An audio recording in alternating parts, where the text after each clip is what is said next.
우리에게 주신 말씀 사무엘하 6장 1절에서부터 10절까지 말씀입니다. 사무엘하 6장 1절에서부터 10절입니다. 구약 성경 471페이지쯤에 있습니다. 사무엘하 6장 1절에서부터 10절까지 말씀입니다. 다 찾으신 줄 알고 제가 한 절, 여러분들이 한 절, 그리고 마지막 절을 함께 읽도록 하겠습니다. 제가 먼저 1절을 읽도록 하겠습니다. 다윗이 이스라엘에서 뽑은 무리 3만 명을 다시 모으고 다윗이 일어나 자기와 함께 있는 모든 사람과 더불어 바알레 이르러 가서 거기서 하나님의 궤를 메어 오려 하니 그 궤는 그룹들 사이에 저장하신 만군의 여호와의 이름으로 불리는 것이라. 그들이 하나님의 궤를 새 수레에 싣고 산에 있는 아비나답의 집에서 나오는데 아비나답의 아들 우사와 아효가 그 새 수레를 모으니라.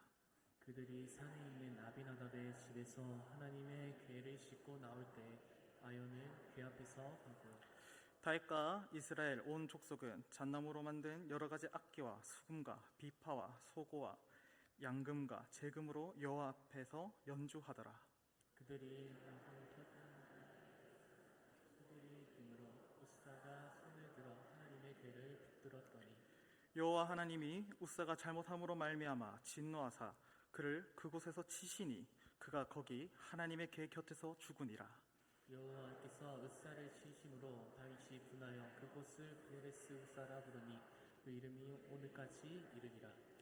다윗이 그날의 여호와를 두려워하여 이르되 여호와의 궤가 어찌 내게로 오리오 하고 함께 읽겠습니다.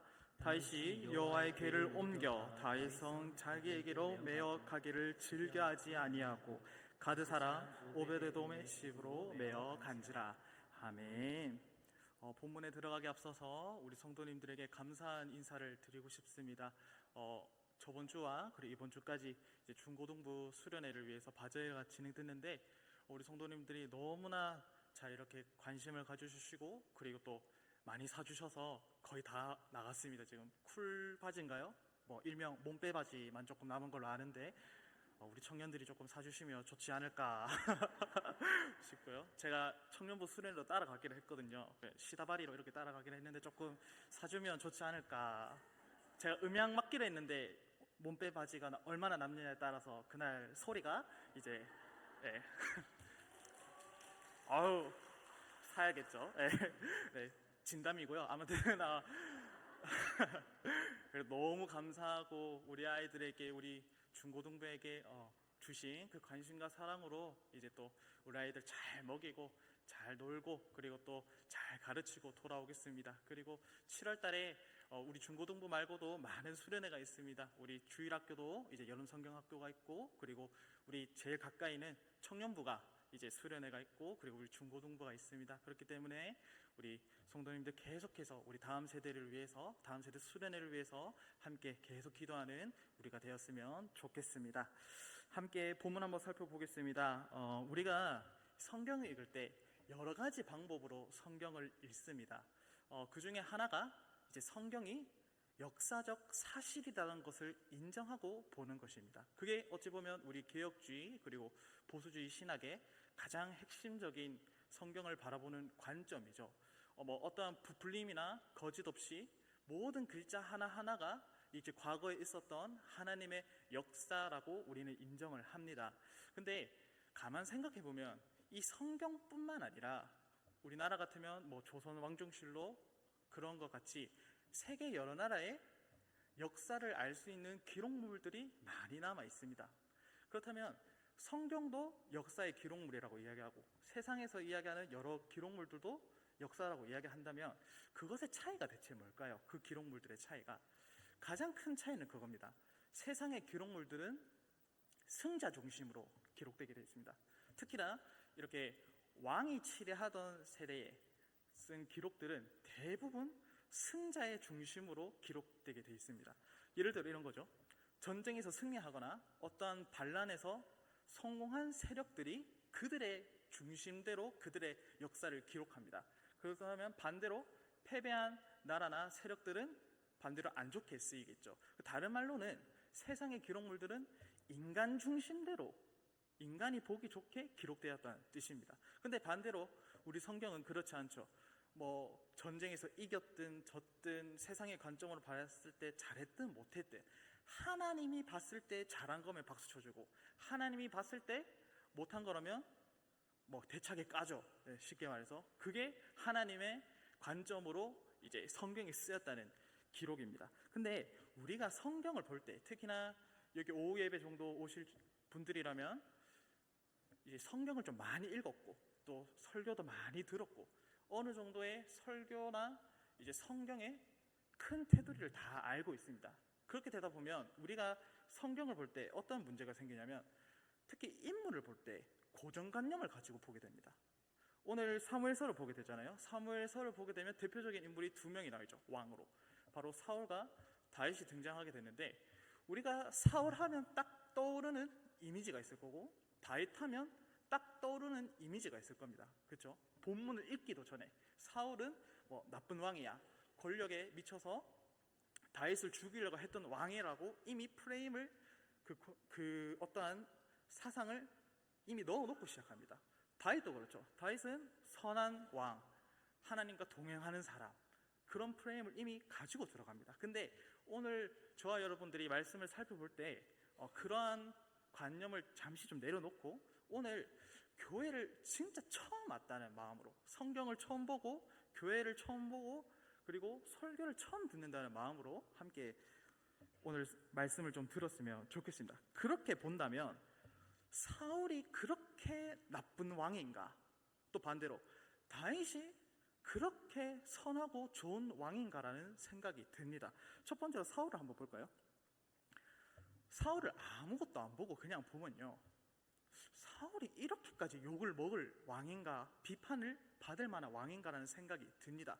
첫 번째 그 이유가 왕이 이제 처음 세워질 때 사울이 앞장서서 내가 왕이 되겠노라 하면서 권력을 차지했냐? 그렇지 않습니다. 사울이 처음에 등장했을 때 내가 왕 되겠다 이야기 하나도 안 하고요, 갑자기 사무엘이 나타나가지고 너가 왕이 될 자다 하면서 기름을 붓고 떠납니다. 그러고 자기들끼리 제비뽑기를 하다가 그 제비가 또 사울 향해요. 그래서 사울이 드디어 내 시대가 도래했구나, 내가 왕이다, 내가 이제 왕이다 하면서 당당하게 드러난 게 아니라 저 보따리 뒤에 숨어가지고 제가요? 제가 왕입니까? 하면서 어찌 보면 떠밀려서 왕이 됩니다. 근데 그 떠밀려서 왕이 된 것도 억울한데 여론들이 어땠냐? 이제 사울이 베냐민 지파니까 작은 지파에서 왕이 뽑혔단 말이에요. 제비뽑기를 통해서. 아니 저 작은 지파 출신이 왕이 돼서 우리를 어떻게 이끌겠냐? 저들이 우리를 어찌 구원하리요라고 성경에 나와 있어요. 떠밀려서 왕이 된 것도 억울한데 그렇다고 국민들이, 사람들이 나를 반겨주지도 않아요. 그런 상황에서 왕을 시작하게 됩니다, 사울이. 그리고 이제 왕으로 처음으로 전쟁에 나가게 되는데 암몬에서 승리하게 되죠. 암몬에서 승리하게 되면서 지지율이 갑자기 올라가게 됩니다. 그리고 그 다음에 이제 처음에 문제가 생기는데 블레셋과 전쟁을 하게 되는데 이제 여러분들이 잘 아시는 것처럼 사무엘을 기다리지 못하고 제사를 먼저 드리고 전쟁에 나가게 됩니다. 근데 이 성경을 잘 보면 사울이 할 말이 많아요. 우리 함께 사무엘상 13장 8절 한번 볼까요? 사무엘상 13장 8절인데요. 한번 띄워주시겠습니까? 사무엘상 13장 8절인데요. 네, 우리 함께 찾아서 한번 읽어볼게요.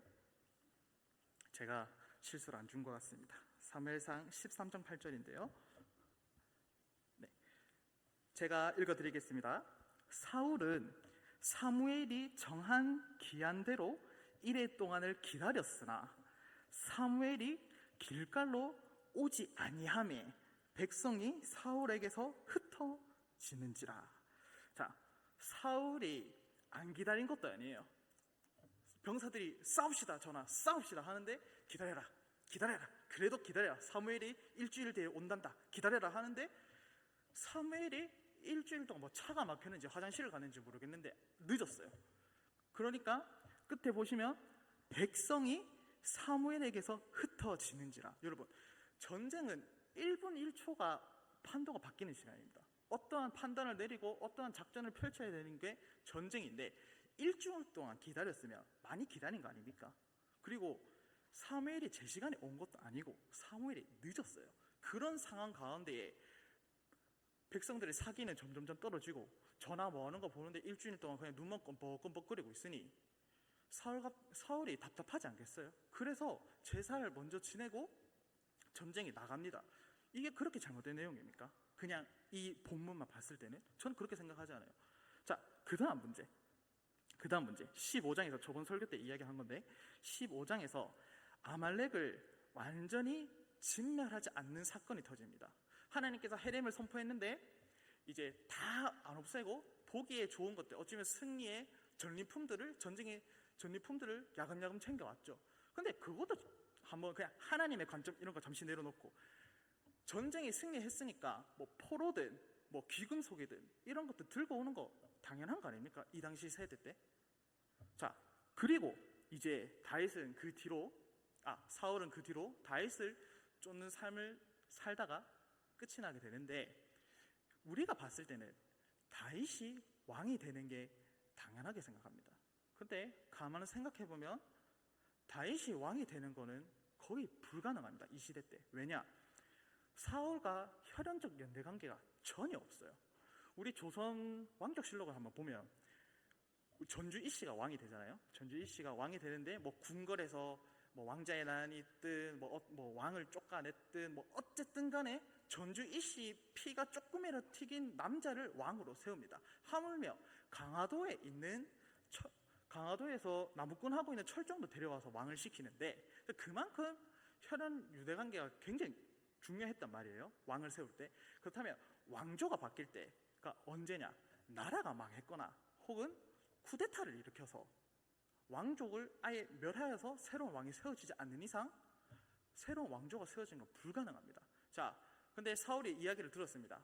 너의 왕정의 시대는 끝났고 새로운 왕을 세울 것이라는 이야기도 들리고, 근데 다윗이 지지율이 점점점 올라가고 있으니 이러다가 우리 왕족이 다 멸하겠구나, 이 왕의 시대가 끝나겠구나 생각하면서 다윗을 죽이려고 합니다. 여러분들, 하나님의 관점 다 내려놓고 왕으로서 한 나라의 왕은, 그것도 첫 왕이에요. 첫 왕, 이스라엘 첫 왕인데 자기의 왕권을 지키려고 하는 거 좀 당연한 거 아니겠습니까? 근데 결국에는 우리가 잘 아시는 것처럼 하나님은 사울을 버리죠. 사울을 버리고 반면에 다윗은 하나님께서 끝까지 동행합니다. 대체 무슨 차이가 있길래, 다윗이 뭘 그렇게 잘했길래 하나님께서 좋아하시고 하나님께서 이끄시는 걸까요? 그걸 이제 오늘 본문에서 이제 살펴보려고 하는데, 여러분이 잘 아시는 것처럼 다윗이 처음부터 이스라엘의 왕으로 된 것은 아닙니다. 굉장히 수많은 고난과 수많은 역경이 있었는데, 처음에는 이제 사울의 칼날을 피하면서 남유다의 몇몇 개의 지파만 왕으로 세워지고, 이후에 북이스라엘 장로들이 우리의 왕이 되주십시오라고 추대하면서 이제 온 이스라엘의 왕이 되게 됩니다. 그러면서 다윗에게 하나의 루머가 생겼어요. 가짜 뉴스라고 할까요? 뭐냐면 다윗은 선대왕인 사울을 죽이고 왕권을 창탈한 왕이라는 루머가 생깁니다. 가짜 뉴스가 퍼집니다. 왜냐하면 아까도 이야기했지만 다윗은 사울과 혈연 관계가 전혀 없는 왕이에요. 그 사람들이 봤을 때도, 다음에 왕이 다른 나라를 봤을 때도 베냐민 지파에서 왕이 되는 게 당연한 건데, 유다 지파에서 왕이 갑자기 생겼다 하니까 이거 뭔가 있는데, 이미 사울도 죽었고, 그래서 다윗이 죽을 때까지 그 꼬리표를 달고 살게 됩니다. 그래서 다윗이 그 꼬리표를 떼기 위해서 첫 번째 한 일이 뭐냐? 사울의 친척들을 죽이지 않습니다. 오히려 살리고 더 보듬어 주죠. 그게 어찌 보면 다윗이 착해서 그냥 하나님의 성품에 맞는 사람이라서 해석할 수도 있어요. 할 수도 있는데, 정치적으로 보면 사울을 죽이고 왕이 됐다고 하는데 친척까지 다 죽여요. 그걸 빼박이지 않습니까? 맞나 보다. 저 왕족들 아예 씨를 말려버린 거 보면 다윗의 사울 가문 아예 완전 없애버리고 지 세상 만들려고 하는 것보다 라는 게 딱 티가 나지 않겠습니까? 근데 다윗은 그걸 알았던 것 같아요. 뭐 성품도 있겠지만 어느 정도 그 정치적인 생각이 있어서 사울의 친척들을 죽이지 않고 보살펴 줍니다. 근데 그것만으로는 그 꼬리표가 잘 떼지지 않았어요. 그래서 오늘 본문인 언약궤를 들고 오게 됩니다. 자, 언약궤가 대체 뭐길래 다윗이 가져오려고 했냐면, 우리 언약궤 사진 한번 띄워주시겠어요? 네, 사진 한번 보면 저게 다 금으로 만들어진 겁니다. 저희 집에도 하나 있으면 좋겠는데 금으로 만들어진 거고, 그리고 이제 막대기 같은 게 보이죠? 저게 막대기가 이제 사람이 들고 이제 움직일 수 있도록 하는 언약궤인데, 저 언약궤가 뚜껑이 열릴 수 있도록 되어 있으면 그 뚜껑에 뭘 넣었냐면, 이제 히브리서 9장 4절에 적혀 있는데요. 히브리서 9장 4절 한번 볼까요? 네, 우리 함께 읽도록 하겠습니다. 시작. 금향로와 사면을 금으로 쌓은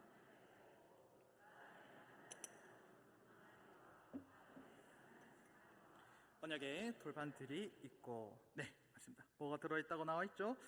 만나를 담은 항아리, 그리고 아론의 쌍난 지팡이, 그리고 언약의 돌판, 뭐 다른 말로는 십계명이겠죠. 이것들이 이제 하나하나 다 설명할 수 있는데 그럼 너무 시간이 오래 걸릴 것 같아서 축약하면, 광야 생활에서 하나님께서 부어주신 은혜를 대표하는 물건들입니다. 그래서 이 언약궤에 그 물건들을 넣으면서 이제 하나님께서 이스라엘에게 이야기하는 거죠. 너네들을 살리는 거는 어떤 권력이나 왕이나 물질이 아니라 바로 나다. 너에게 부어주는 나의 은혜다라고 기억하라고 남겨주신 건데, 근데 이 신앙이 어느 순간 왜곡이 돼서 어떻게 되느냐, 언약궤가 우리를 지킨다고 왜곡이 됐어요. 이게 나중에는 솔로몬이 성전을 지으면서 그 언약궤를 성전에 넣으면서 이제 성전 중심의 신앙이 생기게 되죠. 그게 가장 잘 드러나는 게, 나중에 이스라엘이 분열되고 망할 때 이스라엘이 뭐라고 그랬냐면, 우리는 망하지 않는다. 왜냐? 성전이, 언약궤가 우리를 지켜줄 거라고 믿기 때문이다.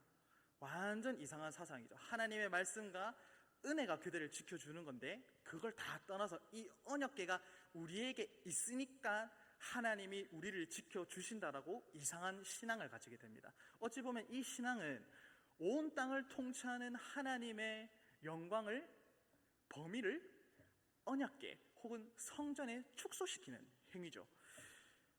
그만큼 언약궤는 이스라엘 국민들에게 굉장히 중요한 물건이고, 어찌 보면 그들의 보호막이었고 그들의 정체성이라고 이야기할 수 있을 것 같아요. 그런 언약궤가 사울 때 뺏겨서 없었는데 다윗이 들고 온다?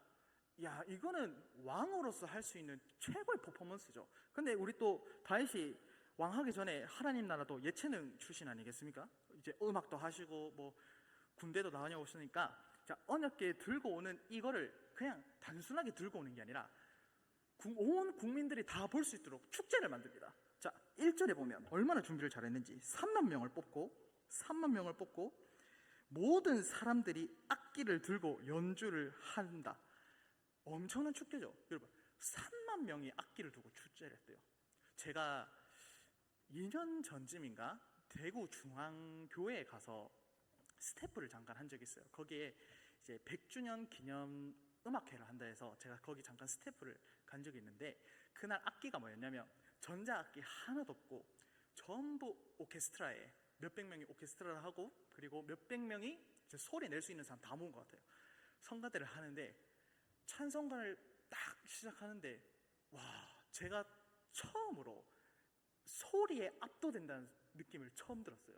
이런 스피커로 확장하는 소리 거의 없었고 그냥 육성으로 소리를 내는데, 와, 그 소리가, 그 음악이 사람을 이제 압도하는 느낌이 들더라고요. 여러분, 몇백 명이 악기를 들고 찬양을 하는데 그런 느낌이 들었으면 3만 명이 악기를 들고 찬양을 하고 노래를 부르면 어떤 느낌이 나겠어요? 뭐 엄청난 느낌이죠. 그러면서 여호와 만세, 다윗 만세 하면서 분위기 좋은데, 이 눈치 없는 소가 갑자기 펄떡 뛰면서 수레가 떨어지려고 하는데 우사가 착한 마음으로 그걸 잡으려고 하는데 하나님이 거기서 우사를 즉사시켜 버립니다. 지금 3만 명이 빠바밤 하면서 악기를 부르고 노래를 부르고 다윗 만세, 여호와 만세 하고 있는데 사람이 죽었어요. 이거 뭡니까? 완전 초상집이죠. 하나님께서 왜 우사를 죽였을까요? 그 분위기 좋은데 그냥 쭉 가시면 되지 갑자기 왜 우사를 죽였을까요?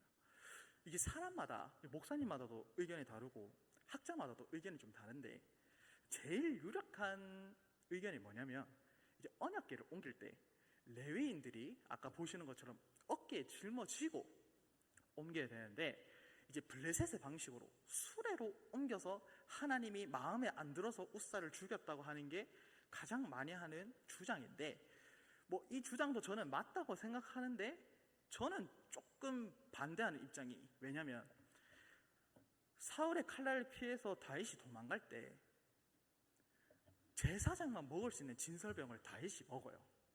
그렇죠?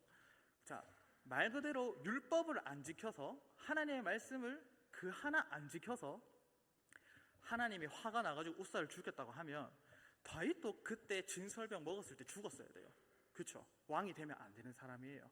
그렇게 따지고 봤을 때는 그거가 큰 유력한 이유는 아닌 것 같아요. 제가 봤을 때 제가 우사를 죽인 건 아니죠. 하나님이 우사를 죽인 이유는 화가 나가지고 하나님이 우사를 죽인 이유는, 자, 하나님이 다윗에게 말하고 싶어 하는 것 같아요. 어떤 걸? 너 왕으로서 이렇게 하면 안 되라는 걸 말하고 싶었던 게 같아요. 그게 제일 큰 이유일 것 같아요. 오늘 본문 7절 한번 볼까요? 오늘 본문 7절, 사무엘하 6장 7절인데요. 보면 정확하게 뭐라고 적혀있냐면 우사가 잘못함으로 라고 기록되어 있어요. 우사가 잘못함으로. 자, 이 잘못이 우사의 혼자만의 잘못일까요? 우사의 혼자만의 잘못일까요? 저는 그렇게 생각하지 않아요. 이 퍼포먼스 누가 준비했습니까? 다윗이 다 준비했죠. 지금 예를 들어 이런 거예요. 지금 월드컵 하고 있잖아요. 방금 뉴스 보니까 우리가 32강에 떨어졌다는, 뭐 별로 놀랍지 않은 이야기를 들었습니다. 다른 나라는 막 서로 치고받고 되게 재밌게 골도 넣고 이러는데 현지 해설위원 들으니까 입이 쉴 날이 없더라고요. 메시 왜 이러는데, 우리나라는 맨날 슛 간발의 슛 남아공전 때는 슛도 없었어요. 1대0으로 주고 있는데 뒤에서 공만 삥삥삥 돌리다가 경기가 끝났어요. 왜? 축구를 좀 보는 사람들은 선수 탓을 안 해요. 축구를 좀 볼 줄 아는 사람 누굴 탓해요? 감독. 그렇죠? 실명 거론하지 마시고 또 고소 들을 수 있으니까 실명 거론, 감독이. 그리고 요번 사태에 또 감독 위에 또 문제가 또 있었잖아요. 그렇죠? 계속 책임자를 계속 찾는단 말이에요. 이것도 마찬가지예요. 우사가 잘못은 했겠지만 이 사태를 만들어낸 사람은 총책임자는 누구예요? 다윗이잖아요. 그렇죠? 그렇으면 하나님이 우사를 때렸으면 우리가 아는 다윗의 상식으로면 그래도 눈치를 채고 바짝 엎드려야 되는데, 오늘 8절에서 뭐라고 하냐 다윗이. 오늘 8절 한번 볼까요? 오늘 8절에서 그 지명을 뭐라고 불렀죠? 베레스 우사. 베레스 우사가, 베레스 히브리어로 때렸다는 뜻이거든요. 우사를 때렸다는 뜻이에요. 우사를 죽였다는 뜻인데, 이런 거죠. 하나님, 지금 분위기 좋은데 이럴 겁니까 이거? 지금 분위기 좋은데 지금 3만 명 지금 빼이치는 거 안 보입니까 저거? 지금 그냥 저까지 그냥 가만히 가주시면 안 돼? 좀 가만히 있다가 지금 분위기 한참 좋은데 그냥 가주면 안 돼? 굳이 이렇게 초쳐야 되냐고 하나님, 이런 뜻이에요. 여러분, 자, 여기까지 봤을 때 사울과 다윗 그렇게 큰 차이가 있습니까? 사울과 다윗 둘 다 이스라엘 왕 될 만한 사람이에요? 그렇다면 다시 한번 여러분들한테 물어볼게요. 저와 여러분들이 세상 사람과 그렇게 차이가 납니까? 죄송한 이야기지만 세상 사람이나 저희나 별 차이가 없습니다. 왜냐고요? 다 똑같은 죄인이기 때문입니다. 근데 교회를 좀 오래 다니다 보면요, 저도 그렇고 착각하는 게 있어요. 난 좀 의롭다 그래도, 교회 다니니까, 하나님 믿으니까 난 그래도 좀 의롭다고 착각해요. 그렇다면 저에게 물어볼 수 있겠죠. 그렇다면 세상 사람과 우리의 차이는 뭡니까? 어떻게 해야 차이가 납니까? 사울과 다윗의 차이는 뭡니까? 그 답이 오늘 본문 9절에 있습니다. 함께 읽어볼까요? 9절은? 네, 함께 읽겠습니다. 시작. 시작. 다윗이 그날에 여호와를 두려워하여 이르되 여호와의 괴가 어찌 내게 오리요 하고, 네, 바로 하나님을 두려워하는 것. 다른 말로 우리 삶 속에 일어나는 여러 가지 사건들을 통해서 하나님을 의식하는 거예요. 하나님을 인식하고 의식하고 인정하는 것. 그게 세상 사람과 우리 교회의 차이예요. 사울과 다윗의 차이고요. 그래서 여러분, 저는 은혜 받고 싶어요 라는 말을 별로 안 좋아해요. 저는 이 말을 조금 바꿨으면 좋겠어요. 은혜를 발견하고 싶어요. 여러분 생각해 보세요. 은혜가 없다가 여러분들에게 주어지는 게 아니에요. 은혜는 과거에도 있었고 현재에도 있었고 앞으로도 하나님께서 퍼부어 줄 거예요. 근데 문제는 뭐예요? 우리가 그걸 못 봐요. 하나님은 뭐 사람도 보내주고 뭐 어떨 때는 물질도 주고 막 주는데 우리가 그걸 못 본다니까요. 은혜는 이미 우리 곁에도 있고 앞으로도 있고 지금도 계속 있어요. 그래 우리가 못 봐요. 우리가 그걸 훈련해야 돼요. 단순히 그냥 구하고 찾고 이게 아니라 현재 내 삶에, 현재 내 상황에 있는 하나님께서 주시는 은혜, 동행하심, 그걸 찾아야 된다고요. 다른 은혜 찾지 말고 지금 이미 내한테 있는 상황에서 주시고 있는 은혜를 찾아야 된다고요. 그것이 우리가 해야 되는 방법이란 겁니다. 여러분, 다윗 인생을 한번 조금 더 볼게요. 그렇게 해서 정신을 차렸습니다. 다윗이 하나님이 이런 큰 뜻이 있었구나. 그러면서 잠시 언약궤를 내려놓고 시간을 가지다가 그 뒤에 보면 드디어 이제 새 수레가 아니라 메어 온다고 적혀 있거든요. 메어 옵니다. 그러면서 다윗이 기뻐하고 사람들도 다윗을 왕으로 드디어 인정하게 됩니다. 그러면서 승승장구하죠. 승승장구합니다. 근데 8장에서 한번 볼까요? 8장 사무엘하 8장 사무엘하 8장에 뭐라고 적혀있냐면 그들이 사무엘 8장의 소제목이 뭐라고 적혀있냐면 다윗이 어디로 가든지 이기다 라고 나와 있어요. 뭐 엄청난 거죠. 왕으로서 장군으로서 어쩌면 전성기가 언제 끝날지도 모르도록 계속 올라갑니다.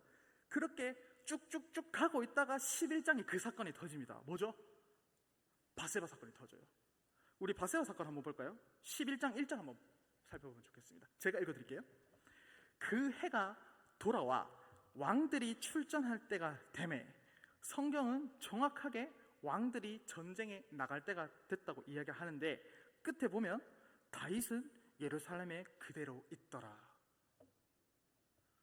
배부르고 등 뜨시니까 또 잊은 거예요. 또 잊은 거예요. 여러분, 우리가 때로는 돈, 권력, 우리 학생들 같으면 좋은 학교, 좋은 직장, 좋은 배우자 이런 것들을 은혜라고 생각할 수 있어요. 은혜 줘. 근데 그 은혜가 어느 순간 우리 눈을 가려요. 때로는 아프고 힘들고 배신당할 때 하나님을 바라볼 때도 있어요. 역설적이지 않습니까? 하나님께서 말하는 복이 단순히 그냥 돈, 권력, 좋은 학교, 취직 이런 건 줄 알았는데 그게 우리의 눈을 가린다는 게 오히려 아프고 힘들고 지치고 넘어질 때 하나님을 바라본다는 게 그때서야 하나님을 인정한다는 게 여러분 전 그게 너무 마음 아파요. 전 그게 너무나 마음 아프고 힘든데 그렇게 해서 돌아올 때 하나님이 우리를 반겨줘요. 또 탕자의 비유처럼 지 멋대로 살다가 깨닫고 다시 돌아올 때 또 반겨줘요. 우리 하나님이 또 그런 하나님한테 너무 미안해요. 진짜 그렇지 않나요? 여러분 제가 만약에 탕자의 아버지였으면 한두 번쯤 받아줄 것 같은데 26,700번 돌아왔다 생각해보세요. 받아주시겠습니까? 가 임마 징글징글한 놈 또 왔냐? 지혜비 닮아가지고 근데 우리 하나님은 그런 말 안 해요. 왔니? 힘들었지? 이제 나랑 같이 하자. 안아주세요. 그 하나님이 여러분 하나님이 그런 하나님이에요. 우리가 이런 하나님을 사랑한다면, 믿는다면 힘들고 지치겠지만 바둥바둥 떨면서 어떻게든 하나님 말씀 지키려고 하고 어떻게든 하나님을 조금 더 바라보려고 해야 되지 않을까요? 임진한 프로라고 있습니다. 골프 선수 중에 프로 레슨 되게 잘하시는 프로님인데, 그분이 초보자한테 이런 이야기를 하더라고요. 골프 처음 치시는 분들한테 연습을 왜 하세요? 이렇게 물어봐요. 그 초보자분들은 보통 다 이렇게 이야기해요. 실수 안 하려고 연습합니다 라고 이야기합니다. 예, 맞죠. 그것도 맞는데 임진환 프로가 이렇게 이야기하더라고요. 실수 안 하는 건 하나님밖에 없다. 몇십 년 밥만 먹고 공 치는 사람도 실수한다, 미스샷 한다. 그럼 우리가 연습을 왜 해야 되겠냐? 실수를 줄이기 위해서. 우리 다 실수해요. 여기 완벽한 사람 아무도 없습니다. 저도 맨 처음에 목사하겠다 했을 때 하나님 불러주시는 곳이면 어디든지 가겠습니다. 북한이든 뭐 아프리카든 어디든 가겠습니다. 지금은 어떠냐? 원빈 전도사를 보내소서 하면서 기도하고 있단 말이에요. 전도사는 다 똑같아요. 은혜 떨어지면 다 똑같아요. 근데 여러분, 그 상황 가운데 머물면 안 된다는 거죠. 다시 하나님께서 나에게 주셨던 은혜를 찾고 한 번이라도 하나님한테 안 멀어지려고 바둥바둥 설쳐야 되는 게 우리의 훈련이란 거예요. 그게 하나님을 발견한다는 거예요. 우리 시간 함께 찬양하면서 오늘 말씀 마무리했으면 좋겠습니다. 주님, 진짜 우리가 여러 가지 실수를 합니다. 여러 가지 실수를 하고 많이 무너집니다. 그렇지만 여러분, 그 실수를 하나님께서 싫어하지 않으세요. 싫어하는 건 뭔지 아세요? 뻔뻔하게 고개 빳빳이 들고 이건 내 잘못 아니다, 하나님이 왜 일하시는지 모르겠다, 왜 이렇게 하시는지 모르겠다 이야기하는 사람을 싫어하세요. 여러분, 다시 한번 찾으세요. 다시 한번 훈련하세요. 지금 여러분 가운데 뭐 좋은 상황이 있는지 모르겠어요. 뭐 아픈 사람이 있는지도 모르겠어요. 뭐 어떠한 상황 가운데 지쳐 있는지도 모르겠어요. 여러분, 그 상황 가운데도 하나님이 계세요. 그 상황 가운데도 하나님의 은혜를 더하고 주고 계세요. 우리가 모를 뿐이에요. 우리가 그걸 찾는 훈련을 해야 돼요. 그래야 교회가 살아요. 그래야 우리가 살고 다음 세대가 살고 이 나라가 살아요. 여러분, 하나님의 은혜를 찾으십시오. 하나님의 은혜를 발견하고 구하고 발버둥 치십시오. 그럼 우리 칠령체의 교회가 됐으면 좋겠습니다.